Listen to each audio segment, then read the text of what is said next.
Представляя коллективу Госкомитета по управлению госимуществом и приватизации нового главу, премьер-министр Беслан Барцыц подчеркнул, что наличие у Вахтанга Пипия большого опыта работы на государственных должностях поможет ему и на новой работе.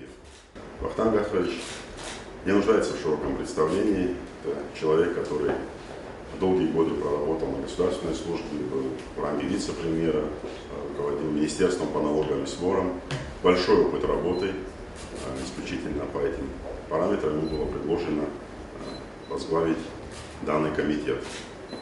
Перед комитетом стоят важные задачи, очень непростые.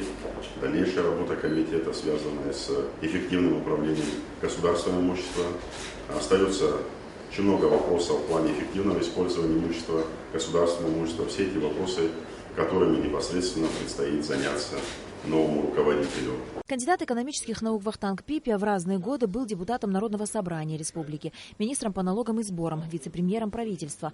Вахтанг Пипия поблагодарил правительство за оказанное ему доверие и выразил надежду на дальнейшую слаженную работу коллектива.